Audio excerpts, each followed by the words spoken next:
Vai fazer o teste de resistência, tem a imagem mostrando. Então ele vai palpar ali na região do epicôndilo. Na imagem A e na B a gente olha isso. Tem palpação do epicôndilo e dos 5 centímetros distais para localizar essa dor.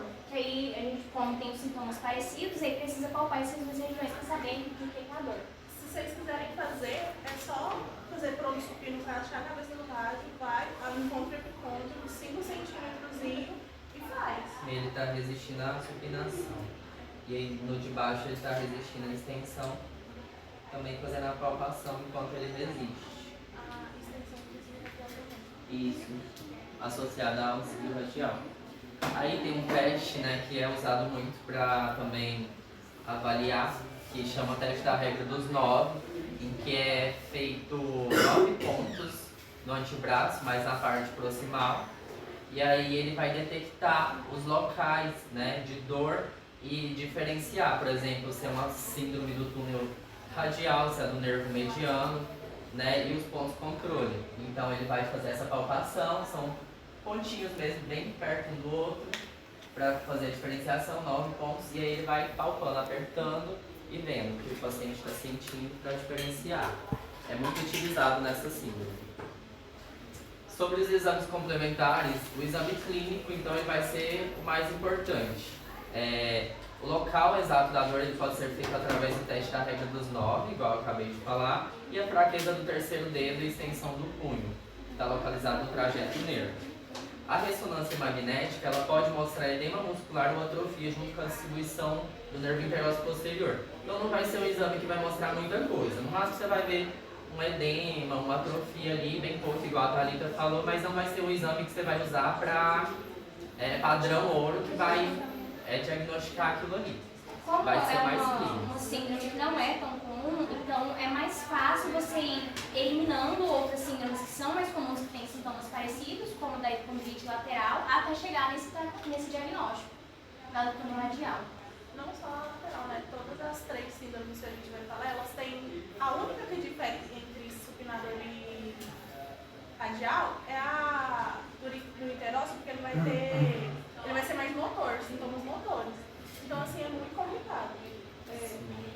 Eu posso, tipo assim, ter uma epicondilite e a partir dela talvez desenvolver essa síndrome ou não tem nada que Tem alguns casos que ambos estão associados, pode ser um paciente. Mas normalmente é sempre a epicondilite, não é no radial. É sempre. No teste você vai descobrindo que, tipo, eu tô com dor aqui, tô com dor aqui. Aí você vai fazendo os testes e vai falando, olha, não é isso, não é isso. O diagnóstico da radial vai ser por eliminação de outras síndromes. A gente vai falar na frente. Tem uma diferença vai ser bem explícita para todos nós entender essa relação. É só pedir para repetir o segundo, que eu não entendi. Quando fala fraqueza no terceiro dedo, extensão de punho. Faz o teste de força dos extensores? Sim, porque ela vai O grau afetar. 3, Todos 4, os extensores vão ser afetados, mas do radial, mais especificamente o extensor do terceiro dedo. Aí tem que estar mais fraco. Isso. Você não vai conseguir fazer a extensão porque vai doer muito. Não vai ser nem grau 3, então. E sobre o exame de eletromiografia e velocidade de condução nervosa, eles vão ser geralmente sempre negativos para essa síndrome. Então, citando novamente, né, que a epicondilite lateral, ela pode causar uma sensibilidade semelhante em torno do epicôndilo lateral, mas ela não vai produzir o sinal de Tinel, que é uma parestesia deflagrada pela percussão do nervo. Eu tinha colocado um vídeo no próximo slide, mas ele não estava rodando, aí eu tirei, mas basicamente ele vai fazer a percussão, ele vai dar umas batidinhas ao longo do trajeto do nervo, e aí ele vai fazer vai ver se o teste vai ser positivo ou não. Ou dor a palpação ao longo do trajeto do nervo radial que se movimenta sobre o grupo amortecedor móvel dos músculos na região proximal radial do antebraço. Então, o sinal de Tinel é diagnóstico diferencial de vocês. Isso é uma das coisas que você pode fazer para diferenciar, mas igual o professor sempre fala, né? Pelo menos uns 3 testes ali para ver se realmente é aquilo. Só lembra que o teste Tinel, vocês lembram bem dele no tubular, no barriga do carro, irradia para o território do mediano. Pode ter o teste Tinel também no cubital. Com o martelo, mostrado na aula passada, ou com a mão. Vai irradiar para o território quarto, quinto dedo, né? E nesse caso vai bater onde? na região, 4 centímetros, e vai deslocando o antebraço, vai vendo o tíbio. Aí, se tiver sintoma, como ele falou, nervoso, não é condilite, é assim no radial superior. Porque o epicôndio não tem nervo, o segundo é a parte tendinosa, pode ter dor, pode ter limitação da dor na extensão do punho, né? Então, o teste eles mostraram a extensão dos dedos, é mais específico do que o condilite, e também o teste tímico. O teste é positivo aqui, na condilite não, tá? Então, vou começar falando sobre a síndrome do interesse posterior, que ela vai ser uma condição na qual o ramo motor do nervo radial, que quando ele passa pela arcada de Foch, já se torna um ramo motor, deixa de ser um ramo totalmente sensitivo, não totalmente, né, que continua sendo um nervo. E ele vai ser comprimido ou irritado, acarretando dor local, ou fraqueza, ou percepção de fraqueza do músculo supinador, sem nenhuma percepção sensitiva. Ele vai ser responsável por inervar os principais músculos extensores do punho, do antebraço do punho e da mão. E a sua compressão é mais frequente e mais comum na arcada de Foch, mas ele também tem outros locais de compressão, mas é muito raro. A maior parte é na arcada de Foch mesmo, no nervo supinador. Aí, como eu acabei de dizer, a compressão pode ocorrer em vários pontos ao longo do trajeto, sendo mais comum na arcada de Foch e na faixa fibrosa do músculo supinador, onde o nervo passa, e na margem superior, a margem do supinador e bandas fibrosas ao redor do rádio proximal. A etiologia dele vai ser quase a mesma do radial, que também vai ser por trauma direto, ou lesões repetitivas, esforço repetitivo do antebraço, tumores ou cistos ganglionares. Esses tumores eles vão comprimir, né? Vai crescer o tumor ali e vai causar compressão. Eu tinha colocado uma imagem muito interessante de um estudo de caso do artigo, quem tiver interesse eu posso enviar o artigo, de um estudo de caso sobre a compressão do nervo interósseo posterior com um tumor em cima. Que gente, a imagem era muito bonitinha, mas eu não coloquei, eu tirei. Não sei por que eu tirei, mas eu tirei. Aqui é uma imagem sobre, aqui é a arcada de Foch e aqui é o nervo interósseo posterior. A arcada nada mais é do que um canal que ele é composto pela cabeça superficial e profunda do músculo supinador. Então, qualquer coisinha é um canal pequeno, né? Então, qualquer coisinha pode estar comprimindo esse nervo. Se você fazer muito pronossupinação, o supinador vai ficar tenso e vai comprimir. Então, assim, quem trabalha muito com os pronossupino, qualquer trabalhador manual, isso vai ter muito problema com isso ali se não fortalecer. A gente vai ter uma imagem mais lá na frente que vai mostrar ele atravessando, ele passa dentro mesmo do literalmente. E essa estrutura, ela é formada por fibras, só para ficar mais específico. É interessante destacar a imagem o trajeto do nervo radial, porque ele inicia aqui, né, como radial, aí aqui ele se divide para interósseo, né? É interósseo aí, a Posterior. parte motora e a parte E superficial. de cá tá a parte do nervo radial superficial. Ou seja, o nervo interósseo posterior, se você alguém falar que é motor, Ele é profundo. ele é mais profundo. Mostra de novo lá. Aqui, ó, esse é o interósseo posterior profundo e aqui é o nervo radial superficial. Ele é só motor. Sim. A epidemiologia dele ele é uma das síndromes mais comuns entre as compressivas, é a terceira mais comum, e ela vai estar ligada principalmente ao ramo do plexo braquial, depois da síndrome do túnel do carpo e da cubital e da radial, como o Luan estava trazendo. A incidência de aprisionamento do nervo interósseo ela foi estimada de 2,97 para homens e 1,42 para mulheres a cada 1.000 pessoas por ano. A proporção de cirurgia foi de 0,5 e 0,8 respectivamente. Ela é uma dor que, tipo assim, ela não vai acontecer do nada. Então, assim, a pessoa vai, igual o professor estava me falando, você vai sentindo, tolerando. Depois de 2 a 3 anos, começa a ser uma coisa grave e só tem retorno com cirurgia. Não tem como você fazer fisioterapia mais, tratamento conservador, não vai dar mais resultados. É interessante destacar, né, como a Thalita pegou falou, principalmente ocorre em homens, em trabalhadores braçais e também em atletas de fisiculturismo, por causa dessa hipertrofia que eles têm, acaba tendo a compressão do nervo. É interessante também a gente observar que ela foi estimada em 2,97 em homens e 1,42 em mulheres, então é mais em homens, mas a proporção de cirurgia é mais em mulheres, 0,8. Talvez porque o homem procura menos tratamentos, adere menos a tratamentos e suporta mais a dor. A mulher incomodou, ela vai atrás, ela tenta tratar. Talvez a incidência de ser mais em homens, porque homens têm mais trabalho braçal, mas como tem muita manicure, muita mulher trabalhando Na InDesign, também. tá vindo muitas pessoas prestando, muitas mulheres prestaram, eu acho que pode aumentar essa incidência. Tá aumentando, na verdade. Tem alguns artigos que eu li mesmo, que o público, acho que de 2023 até agora, o público já aumentou, já está um público maior para o sexo feminino. E essa tópico aqui, ó, uma tendência de aumento até a meia-idade e depois segue o declínio. É realmente sobre a fase de trabalho, aquela parte que você trabalha, chegou a meia-idade, já está tranquilo. Aí você não precisa mais fazer tanto aquele trabalho manual, então o declínio da incidência dessa patologia. A gente vai estar mostrando mais pra frente a questão da cirurgia, mas é interessante destacar que a cirurgia é só em último caso, para caso entre 3 a 6 meses de tratamento conservador não der certo, fazer terapia, medicamentos, aí vai para essa cirurgia, para ter a descompressão do nervo. Mas isso vai ser uma associação de quanto tempo você está sentindo essa dor, qual o grau de compressão do nervo. Então, assim, tem vários fatores também para... Se você também se é um trabalhador que precisa, necessita e quer o tratamento cirúrgico.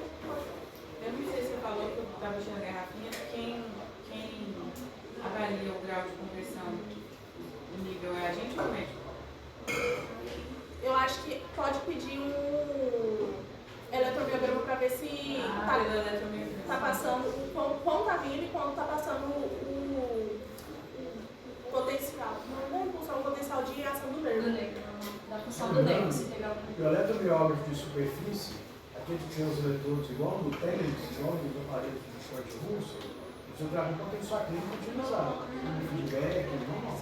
Agora, o com agulhas, que é invasivo, é exclusividade do médico.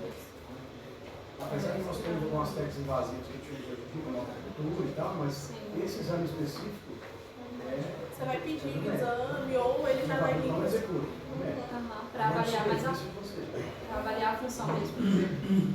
Como ele é um nervo profundo, então possivelmente vai ser um médico que vai fazer, você vai só prescrever e pedir esse exame. Aí os estudos também mostram a variação dos dados, que é a relação de existência, né, de casos e quantidade de pessoas por ano, quer dizer.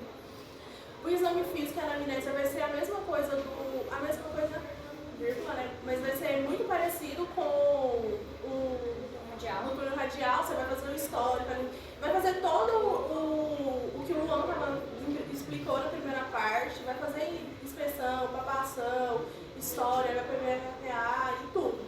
E um teste que você vai poder fazer é o teste de tensão neural, o teste de Cosimil, que é o teste de epicondilite lateral, e o teste de força muscular. Esse daqui é um teste de tensão neural. Eu tentei colocar o vídeo, mas não deu certo. Mas basicamente você vai fazer supinação e extensão e vai resistir. Aí se você tiver dor no canal radial, ela vai aparecer no... Você vai sentir dor local. E o teste de Cousin e de Mil é o mesmo de epicondilite, você vai palpar na epicôndilo para ver se a dor é localizada. E os testes de força muscular, aí você vai fazer o teste do extensor radial do carpo longo e curto, o extensor do dedo mínimo e do extensor comum dos dedos, e o extensor longo do polegar e o curto do polegar. Vou fazer a extensão de...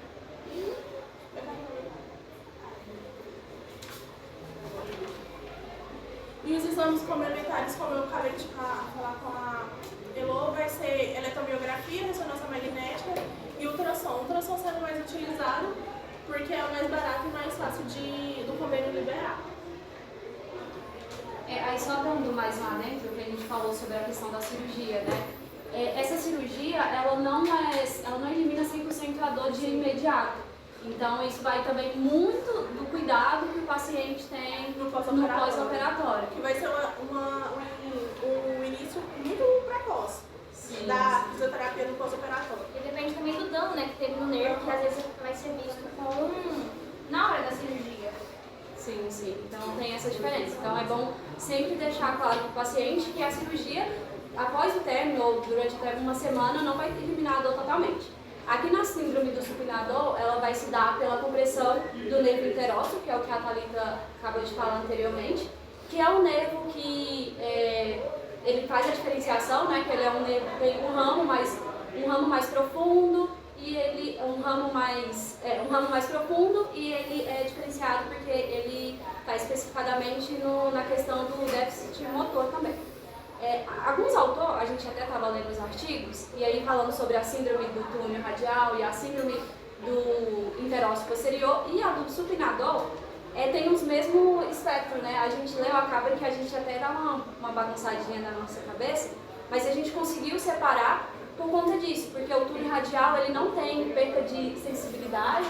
Sim, ele é mais dor mesmo. Isso, ele é mais dor, então ele não tem perca de sensibilidade. Isso, e o interósseo ele é mais nessa parte mais motor. Tem O artigos. nervo radial dá sintoma sensitivo motor, que você acabou de falar. Isso. O nervo interósseo posterior só sintoma motor, ou seja, fraqueza. Isso mesmo, que é o que vai ocasionando. Aí aqui dá pra gente identificar então ali o músculo supinador e o nervo interósseo passando pela arcada de Frost. Acho que é assim que fala.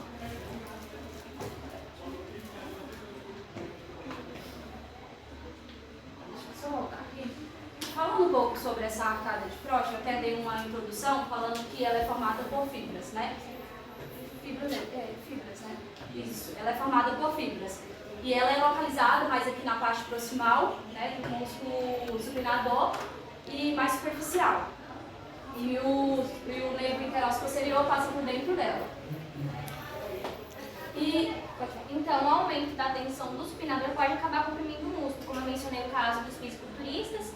Aí vai ter esse aprisionamento do nervo interósseo posterior, aí vem esses déficits motores. Sim, aí vai incluir movimentos repetitivos, dentre outros que vai estar afetando. Sim, principalmente prono, supino, mas flexão, extensão também. Isso, associado, né? Então, associa muito a flexão de cotovelo com pronospinação, que é esse giro da mão.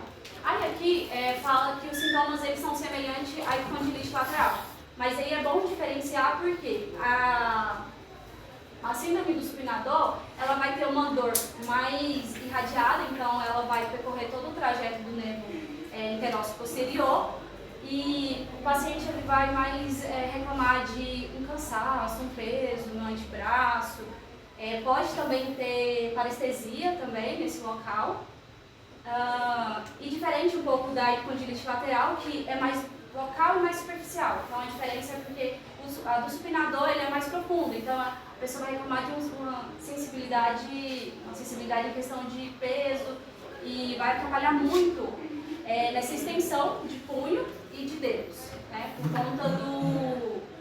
Por conta do músculo que passa, que é o extensor radial curto do carpo e o extensor do punho. Aí ambas as lesões elas são comuns nos esportes com raquete, né? Então acaba que a gente associa muito a isso. E aí tá aí que, no entanto, a dor do síndrome do supinador ela não inclui um local, como eu falei, então ela pode ser mais irradiada, diferente da epicondilite lateral. Tem? Isso, como eu falei, né, agora há pouco, essa dor vai ser mais na parte proximal do antebraço, relativamente no músculo supinador, e vai diminuir isso por conta de sobrecargas, de movimentos repetitivos, dependente também da forma como o trabalhador, da atividade que o trabalhador ele exerce, e vai diminuir isso com descanso. Então, antes de tudo, o principal tratamento disso é você diminuir as atividades que você faz de prono supino do antebraço. e geralmente apresenta como fraqueza dos extensores e extensores do dedo e polegar. A dor ela pode progredir para aguda e se espalhar pelo epicôndilo lateral com o aumento da atividade. Então, o repouso dá até uma aliviada nessa dor. Bom, a etiologia. Normalmente é parecido também com os meninos, né? Pode vir de cistos, tumores, a hipertrofia do músculo, fraturas, por passar pelo... Tá, por uma pleca que eu vou falando, tá muito próximo do osso, fraturas também podem acabar levando essa compressão, os movimentos repetitivos de prono e supino, ou também flexão, extensão. E vale lembrar, né, como eu já dissemos anteriormente, que isso ocorre dentro do músculo supinador. Bom, ela é rara, ela tem por volta de 0,03% ao ano, então quando vai ter o diagnóstico é mais comum que os médicos ou fisioterapeutas eles acabem investigando outras condições, como a epicondilite lateral, antes de chegar a esse diagnóstico. Aí, através dessa eliminação de outras condições com sintomas parecidos, que se chega nesse diagnóstico dele. Ele afeta principalmente indivíduos jovens e de meia idade e não tem uma predominância clara entre os sexos. Aí, assim, acaba tendo a divergência, né, entre alguns artigos que falam que são principalmente entre homens, outros falam que são principalmente entre mulheres. E ela também, igual a última condição, ela também pode estar em conjunto com a epicondilite lateral.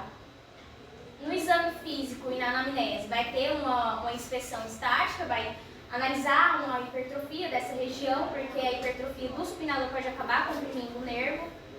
Na inspeção dinâmica vai ter teste de extensão dos dedos no nível da articulação metacarpal-longiana. E vem aqueles testes anteriores, que faz a extensão do punho e a extensão dos dedos, principalmente o terceiro dedo. E ela está associada a um desvio radial. Tá, anatomia, como falamos anteriormente. A pessoa que tiver essa síndrome, ela pode então adotar um padrão de proteção, vai ficar com meio sentido. Ela vai deixar de fazer a cronossupino, ela vai evitar a todo custo. E pode muitas vezes começar a passar para o lado contralateral, fazer com a outra mão. E ela vai ter, pode ter esse padrão de desvio radial também. Vai ficar de posição antálgica, no caso. Isso. Não é uma posição antálgica, porque só vai doer quando ela fizer cronossupino e estender os dedos. Então, assim, ela só vai não fazer esses movimentos, o que é muito complicado, porque você precisa disso para tudo. Nessa foto tá muito bom pra gente ver, porque dá pra ver ele certinho passando dentro do músculo supinador. Então, qualquer coisinha mínima pode causar essa compressão. Sim, aqui tem arcade close, como falamos anteriormente, nervo radial, aqui que se transforma no nervo interósseo posterior. E a gente vê que é bem pertinho mesmo desse côndilo lateral, por isso a confusão. É uma coisa muito próxima. Se entre as três síndromes do diagnóstico é complicado, e aí tem um adendo da espondilite lateral, que é numa região muito próxima, 25 centímetros.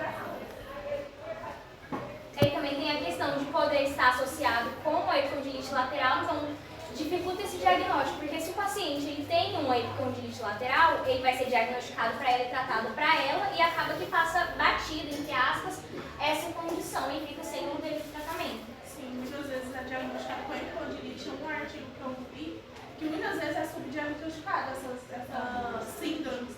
Porque, primeiro que a síndrome é super parecida, mas não é muito falada, é muito difícil encontrar coisas para você ler sobre as síndromes. Porque muitos livros trazem elas como sinônimos uma da outra. Talvez por isso a incidência é tão baixa, né? Tipo, 3 a cada 100 mil pessoas, é muito pouco. Sim, até a questão dos livros mesmo, os usados aqui na faculdade, que a gente deu uma olhada boa na biblioteca, tem menos de uma página falando, e em alguns livros trata como se fosse a mesma condição. Coloca como se o do interósseo fosse o do supinador ou fosse do radial. Sim, eles dão a mesma definição para as 3 síndromes, não diferenciam algumas literaturas. É mais fácil, inclusive, achar em artigos em inglês. Não, acho que pela dificuldade de diferenciar, por ser uma próxima da outra, às vezes as pessoas não têm tanto interesse em procurar, né? E até questão de diagnóstico, né? Porque muita gente com diagnóstico errado, o melhor é nunca por não saber, não tem como de fato. Por isso que é ideal mesmo fazer essa diferenciação entre essas duas síndromes, até mesmo por conta de se a pessoa for escolher fazer uma cirurgia. Então, é muito importante mesmo essa diferenciação. Aí nessa avaliação foi o que a gente já tinha citado, essa dor lateral no cotovelo, com possível parestesia no antebraço, principalmente aqui dorsal, né, dorsalmente aqui no antebraço. Os testes de força muscular do supinador, então essa resistência de supinação, o mesmo que já tinha citado na síndrome do interócito posterior. O teste de Mil e Cosen também, feito com condilite lateral, para a gente fazer diferencial sobre isso. E o paciente, né, pode relatar que o antebraço e a mão estão fracos, mais pesados e descoordenados. Sim, como tem esse déficit motor, né, ele vai ter a dificuldade nesses testes de força muscular e vai apresentar uma certa dificuldade na extensão do punho em coisas do dia a dia, atividades do dia a dia. Porque o nervo interócito posterior, ele inerva essa musculatura que faz essa extensão de dedos. Então, acho que não De punho. mas porque é próximo ao... Pode falar. Essa mais aproximando. No seu dia a dia, professor, o senhor está trabalhando mais com a clínica, fazendo mais a atuação. O senhor vê muito diagnóstico trocado por conta disso, por não fazerem essa diferenciação que eles falaram? Na verdade, a gente tem pouquíssimos diagnósticos dessas funções que a maioria que a gente tem dentro de condilite lateral. Pode ser que você trate um condilite lateral e às vezes até melhore, porque você vai evitar na condilite lateral muitas vezes a extensão do punho, associada à apreensão, mas também você vai trabalhar para o supino. Então, muitas vezes você vai tratar uma disfunção achando que é outra, isso acontece muito. Mas agora, o fator principal é a palpação específica. Se não resolver o condilite lateral, pode não ser condilite lateral. Pode ser o quê? O primeiro que vem à cabeça é essa disfunção. Por quê? Pela proximidade. Supinador, supina radial, radial ou interócito posterior. Bom, aqui temos a imagem da avaliação da extensão dos dedos. No caso dessa paciente, não está nem com uma resistência, ela não está conseguindo estender totalmente o segundo dedo. Isso é um nível grave da síndrome do supinador com a intercorreção cirúrgica. O tratamento conservador não resolveu, então teve que ir para a cirurgia.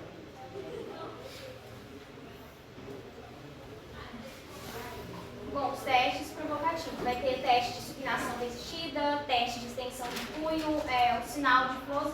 São todos os testes que falamos anteriormente, porque são síndromes bem parecidos e os testes também são parecidos.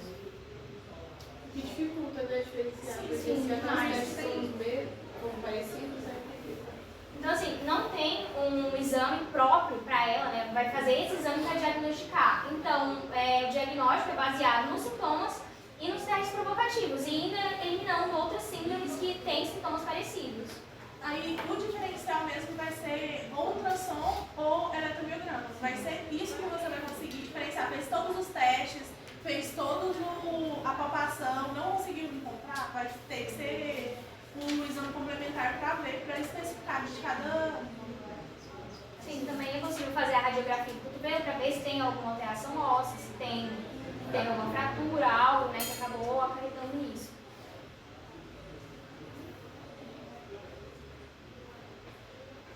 Bom, nos tratamentos, inicialmente vai acabar modificando as atividades diárias do paciente, porque como os sintomas são ocasionados principalmente pela repetição de movimentos, como pronto supino, extensão, flexão no punho, vai falar com o paciente, né, para ele pegar uma diminuída, dependendo do trabalho dele, ter um repouso, entre aspas. Em alguns casos, os pacientes precisam estar fazendo uso de talas, e aí a gente entra também com medicação, não a gente não vai passar, né?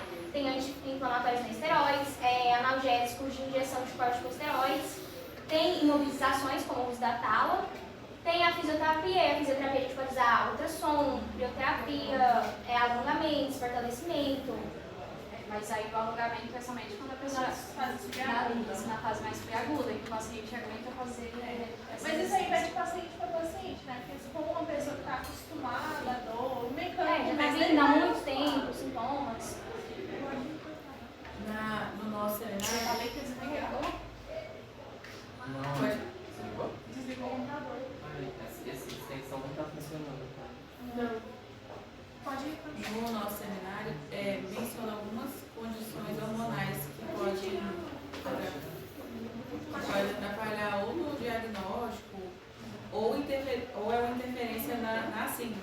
tem alguma questão hormonal de...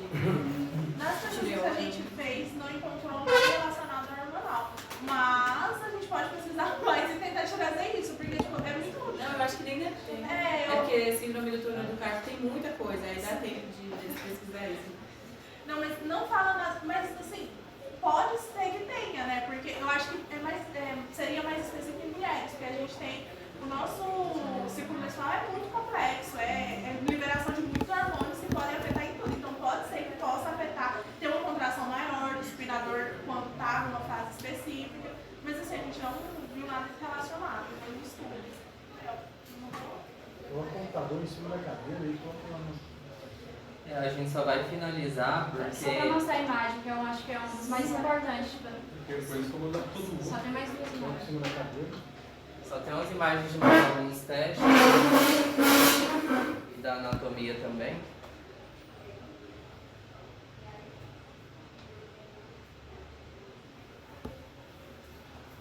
Tem a cadeira de lá. Do lado dessa cadeira. Já trouxe essa aí, velho. Então dá pra usar, né?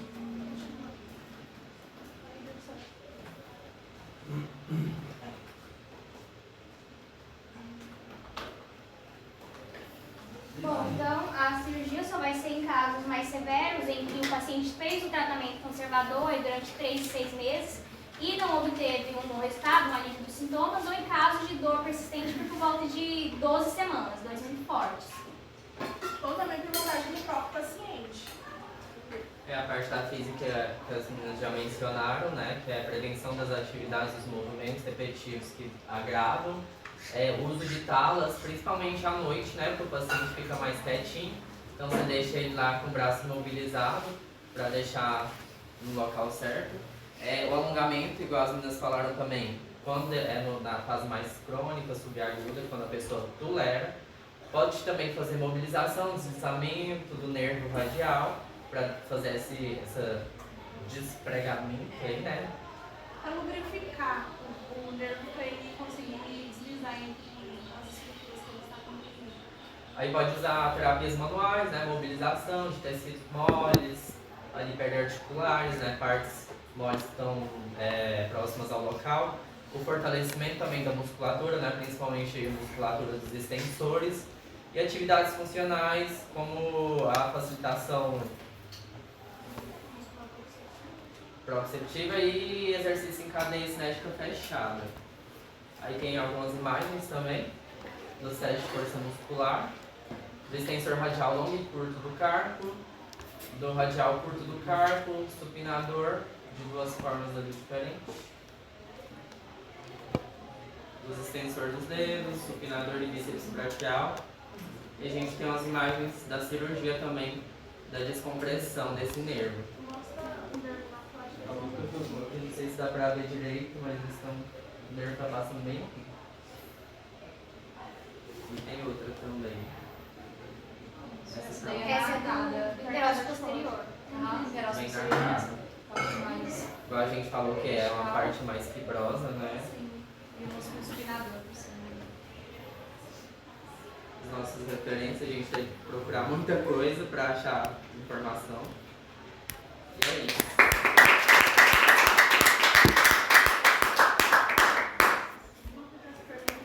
Alguém quer comentar alguma coisa da turma ou do grupo sobre o que foi falado, sobre as discussões, radial, supinador e interosseum posterior? Eu queria saber o que no nervo radial, diferentemente do nervo interosseum posterior, tem apenas dor e não os déficits sensitivos motores. Por conta dessa, igual as meninas falaram, né? Que a cada trajeto ele tem aquela parte que ele vai se bifurcar, então o nervo radial ele vira o interosseum posterior e cada parte desse nervo é responsável por uma coisa. Tem a parte mais sensitiva motora, então a parte do nervo, a síndrome do túnel radial vai ser mais parte sensitiva motora, vai causar mais dor, sintomas. E aí vai ter o nervo interosseum posterior também, Que é um nervo estritamente motor. que é mais A motor. diferença básica é falar o seguinte: o radial ele pode ter sintomas sensitivos e motores. Você vai ter essa sensibilidade, pode alterar a dor, pode alterar a temperatura, quente, frio, como na aula passada, pode alterar o leve toque, a pressão. Agora, se você testar quem tem lesão no interosseus posterior, a sensibilidade está toda preservada, normal. O que vai ter é alteração motor. O quê? Fraqueza. Os tensores dos dedos, os testes de força vão estar alterados. No radial, antes da unificação, antes da divisão superficial e interosseus posterior, pode ser sintoma sensitivo e motor. Se tiver sintoma sensitivo, não é interosseus posterior. Agora, claro, se a alteração motor pode ser os dois. Quebrar esse deles. Alguma pergunta? Alguma dúvida? Algum comentário? Tudo bem? Vamos para o próximo grupo, então.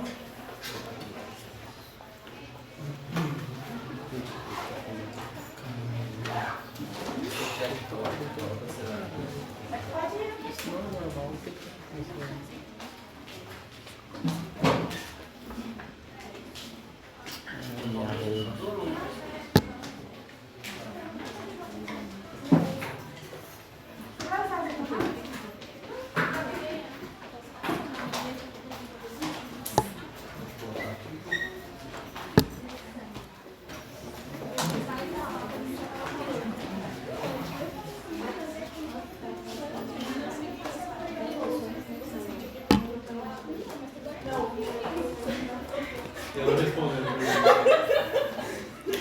É mal de mulher. Eu sou professor.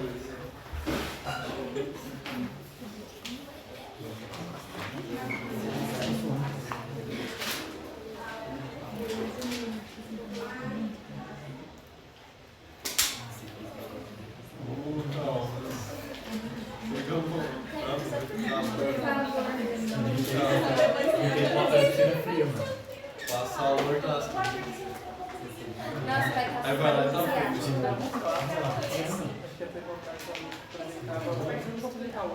Vai aqui no inferno, não fica frio mesmo. Ou pior, que não é necessário a gente ia voltar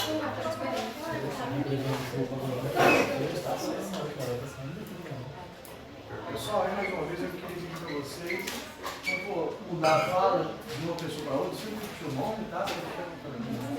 Vamos lá, a gente ficar atento aqui, a apresentação que vai. Nós vamos começar a apresentar hoje, mas não terminar, né? Mas a gente vai, então acho que a gente consegue chegar, tá bom? Boa tarde, eu sou composto pela Manuela, Amanda e por mim, Sofia. A gente foi responsável por falar de duas síndromes, a síndrome de interesse anterior e a síndrome de pronador redondo.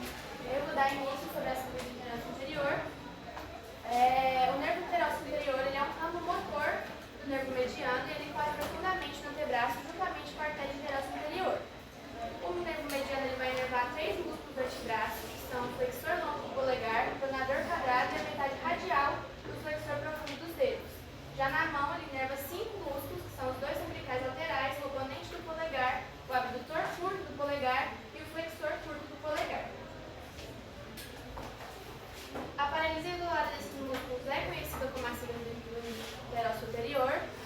Ele é uma síndrome rara, que compreende menos de 1% de todas as paralisias nervosas dos membros superiores, e ela surge devido à compressão ou inflamação do nervo interesse superior do antebraço.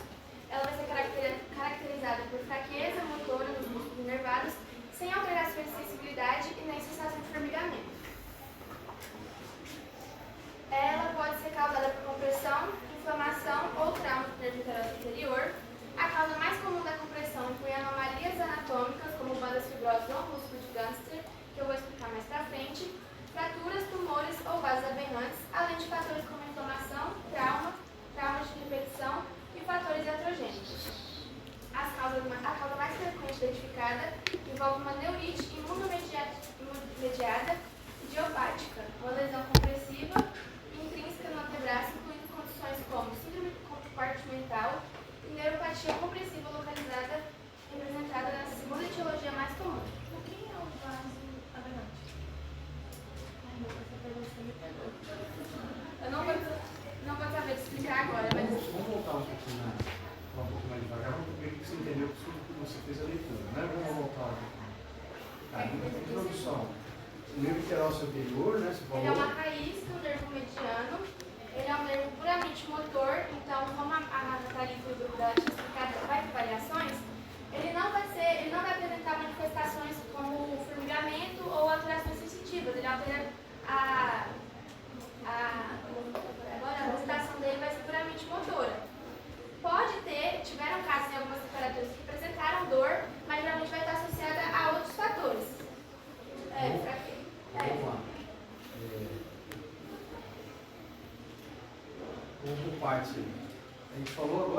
do interósseo posterior, também é só motor. Vai para o interósseo anterior, também é só motor. Só que o interósseo posterior, que é a região posterior do antebraço e lateral, né? Ele vem de qual nervo? E ela está falando aqui agora. E esse que vem na região anterior, né? Que não tem a ver com os supinadores, sim com os pronadores, né? Ele tem a ver com qual nervo? Vem de qual nervo? Mediano. Então essas subdivisões você tem que ter aí. Então o que ela falou? Músculo antebraço, né? Então vamos falar devagarzinho deles. Ó. Quem são eles aí que vai ter alteração motora, ou seja, fraqueza, déficit de movimento? Vamos lá. O flexor cômodo do polegar, o pronador quadrado, que está nessa parte daqui, e a metade radial do flexor profundo dos dedos. Já na mão, certo? Muito rápido. Não está devagarzinho, tá? Ele está lendo, explicando devagar. Vamos lá. Se a gente tem flexor do polegar, a gente ficar nessa movimentação do flexor do polegar, e lá, pronação, tivemos a supinação na outra cima, e olha lá, o que é o flexor profundo dos dedos? O que o flexor profundo dos dedos faz? Flexão da onde? Nas distais, não é isso? Então tá, agora pode falar a mão devagarzinho, vamos lá. Na mão vão ser 5 músculos, os 2 umbilicais laterais, o oponente do polegar, o abdutor curto do polegar e o flexor curto do polegar. Conseguir? Umbilicais, flexor curto do polegar. O oponente do polegar e o abdutor curto do polegar. Então, que movimentos que a gente vai ter então de movimentação? Movimento de pinça, que é o principal fator. Umbilicais, o que eles fazem? Devagarzinho.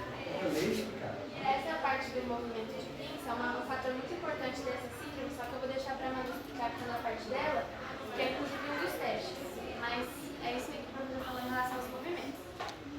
Aí agora falando mais sobre a síndrome por si só, quando tem a paralisia isolada desses músculos, é que aí vai identificar a síndrome. Ela é uma síndrome rara, que vai compreender menos de 1% de todas as paralisias nervosas dos membros superiores. E ela surge devido à compressão ou inflamação do nervo interósseo anterior do antebraço. Ela é caracterizada pela fraqueza motora dos músculos inervados e não vai apresentar alterações de sensibilidade ou sensação de formigamento.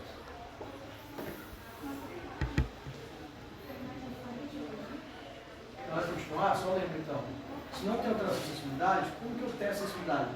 Você fecha os olhos, pergunta como, quando e onde foi, vai distal ou proximal, onde foram as aulas passadas, dor, testa, temperatura quente e frio, leve toque e tato pressão. E além disso, se o paciente refere sensação de agulhado, alfinetado, dormência, não é interósseo anterior. Pode ser sincronador com compressão mediano mais acima, não no carro, claro. Entendeu? Então, lembra, interósseo anterior e interósseo posterior, ele vai ter a déficit motor, é movimento, é fraqueza muscular, déficit de movimento. Se é parestesia, não é. Aí, ela pode ser causada pela compressão, inflamação ou trauma do nervo, que eu tinha explicado. As causas mais comuns da compressão vão incluir anomalias anatômicas, como as bandas sintomáticas que já vou explicar. Nós pedimos da base aberrante. Eu já pesquisei. O músculo de câncer, que eu vou explicar um pouquinho mais na frente. As fraturas, tumores ou vasos aberrantes. Ela estabelece uma inflamação, trauma de infecção e os fatores iatrogênicos, que, para quem não sabe, depois de um tratamento médico, por abertura do tratamento, o paciente sofre alguma lesão, alguma condição, que pode ser pela má conduta, como pode ser um efeito colateral que vai ter qualquer maneira. Aí só um detalhe, parece que alguém perguntou alguma coisa, está falando dos pensamentos. É os vasos aberrantes. O vaso aberrante é um vaso que tem dimensão acima do normal. Aquele vaso que tem uma dimensão que não é característica dele. Aí a causa mais frequente identificada vai envolver a neurite imunomediada idiopática, uma lesão compressiva intrínseca no antebraço, que inclui condições como a síndrome compartimental, neuropatia compressiva localizada, e representa a segunda etiologia mais comum.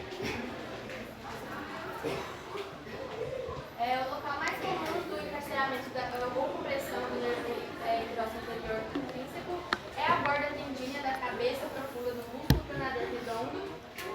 Outros locais potenciais que podem acontecer é a borda proximal do arco flexor superficial dos dedos, a arcada do flexor superficial dos dedos, que eu vou mostrar na imagem a seguir. Músculo de Gantzer, que é a cabeça acessória do músculo flexor longe do polegar. Em algumas literaturas aparece que ele é uma variante anatômica, só que esse músculo de Gantzer ele é frequente e quando ele está hipertrofiado ele gera essa compressão. Então ele é comum em diversas literaturas.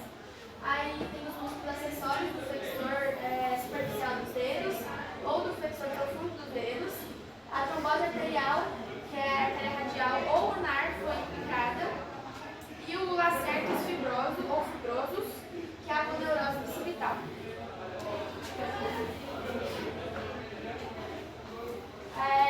Em questão à epidemiologia, vai afetar homens e mulheres, bem como as extremidades superiores dominantes ou não dominantes igualmente. Nessa parte não tem muita diferenciação na literatura. Os pacientes afetados geralmente vão ter na faixa de 40 anos. Só que entre as literaturas varia muito essa questão da idade. Um estudo de Warner, por exemplo, ele documentou 69 pacientes e desses 69 pacientes as idades variaram de 9 até 72 anos. Eles podem apresentar paralisia bilateral, bem como episódios recorrentes da síndrome hidróceo anterior. Os gatilhos comumente documentados geralmente vão incluir eventos fisiologicamente estressantes, como trauma, cirurgia, gravidez ou pulsão venosa. Aqui é uma imagem muito boa, que dá para ver justamente essa parte do sistema. No número 1 a gente tem o músculo braquioradial, no número 2 a gente tem o pronador redondo, no 3 a gente tem o flexor superficial dos dedos, aqui no 4 é justamente onde está passando o nervo mediano, e ali 5 é onde enraiza para o interócito anterior. Aqui no 5 a gente mostra justamente o problema, que é essa compressão do nervo do interócito anterior pelo arco das cabeças do músculo flexor superficial dos dedos. Deixa essa imagem mais, pessoal. Fixem bem. Lembra que eu mostrei o interócito posterior no trabalho anterior, penetrando no músculo supinador. Olha onde que é a região ali. Agora é a região anterior, compressão do interócito anterior, no arco das cabeças do músculo flexor superficial dos dedos. Da flexão dos dedos. Né? Flexores são conectados com os pronadores. Extensores são conectados com os supinadores. Então, a região flexor e pronador tem a ver com o interócito anterior, que eu estou falando. E a região extensor e supinadora tem a ver com o interócito posterior, a região posterior do antebraço. Olha lá, olha os locais. Olha o braco radial. O braco radial tinha uma posição também muito parecida lá, também com o trabalho anterior, né? Então, comum os dois. Está mais para lateral, né? Mas ele pega a região anterior e a região posterior. Olha só, pronador redondo, superficial dos dedos. Olha lá no fica. O ponto 3. Olha mostrando para eles, por favor. Aqui é o braço radial, aqui é o pronador redondo, aqui está com esse corte para que a gente possa ver, porque como eu falei, é profunda essa parte. Aqui é o flexor superficial dos dedos, aqui é o nervo mediano e aqui ele vai enraizar o nervo interóceo anterior. E aqui nessa parte está mostrando a parte do problema mesmo, que está vendo a compressão pelo flexor superficial dos dedos. Olha como o mediano passa ali, ó. Depois que ele ramifica, ele vai penetrar lá no flexor superficial dos dedos. É uma ramificação mais profunda, lembra? O interócito posterior e anterior são ramificações mais profundas. Uma na região posterior do antebraço e outra na região anterior. E, mais uma vez, são estritamente motores.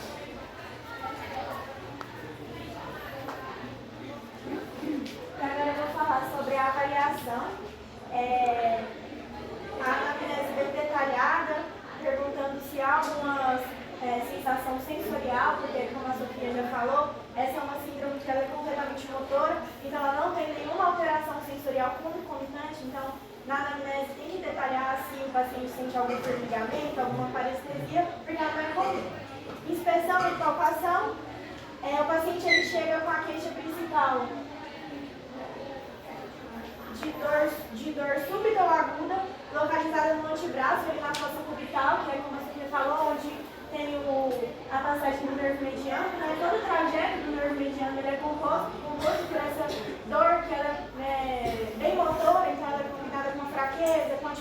idealizar os movimentos, deixando bem claro, né, que os sintomas como dormência, formigamento ou qualquer outro déficit sensorial, eles são ausentes, não existem.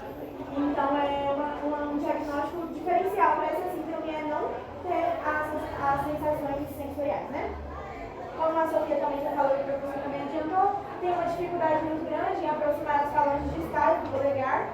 E é isso que caracteriza o teste, né, dessa síndrome, que é para fazer o exame físico, que é o teste de pinça ou sinal de ok, que ele produz resultado positivo quando o paciente ele não consegue fazer o ok e ele faz o sinal da pinça. Então aqui é um paciente sem a síndrome e aqui é um paciente acometido pela síndrome. Por causa dessa compressão, eles não conseguem fazer o ok redondo, então faz mais o sinal da pinça. E é isso que caracteriza o teste dessa síndrome, né? É o formato que... Além de ter na anamnese completa de exame físico, o exame neurológico ele pode ser detalhado. Estudos com condução nervosa sensorial do nervo, eles têm que produzir resultados normais, porque ela é uma síndrome completamente motora. E a eletromiografia ela vai revelar a normalidade nos músculos, né, acometidos, como a Sofia já iniciou, flexor longo do polegar, porção radial do flexor profundo dos dedos e no pronador quadrado. Para fazer o diagnóstico, ele é meio complicado, porque o único sintoma dessa síndrome vai ser essa disfunção motora. Ele tem uma grande associação à lesão ligamentar do dedo. Uma ressonância magnética também apresenta valor significativo.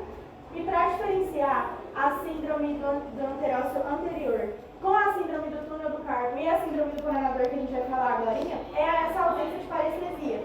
Então, na síndrome do pronador, a gente vai detalhar mais, mas ela já é com alterações sensoriais. Na síndrome do túnel do carpo também, que as meninas vão falar depois, né? Mas na síndrome do anterósseo não. Então, é isso que diferencia uma síndrome da outra.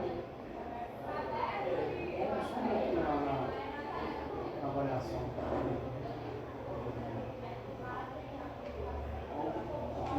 Tem um slide desse? Pessoal, com relação à avaliação, algum detalhe, algum comentário que vocês queiram falar? Mas já não sou para a compressão. Existe alguma condição de maior dor que o paciente sente ou alguma posição de conforto? Então, a síndrome do pronador, como o professor falou, né, é associada à flexão. Mas a dor ela é mais associada aos dedos mesmo, a esse movimento com os dedos. Porque como ela não tem essa manifestação de dor, sensibilidade, ela é mais motora, então não tem muita essa relação de conforto. É mais quando você vai sentir dor, você vai sentir algum cômodo, igual quando o Arthur apresentou na parte dele, e sentia formigamento, alguns testes, nessa parte não tem, porque ela é motora.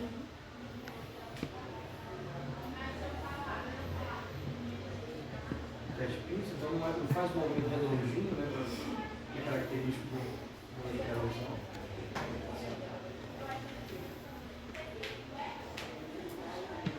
Algum comentário? Sobre a eletromiografia? O que vai estar alterado na eletromiografia? A parte sensitiva? Não. Só a parte motora. A eletromiografia não é a parte sensitiva e motora. Vai estar uma mão sensitiva e o motor vai estar alterado. Tá?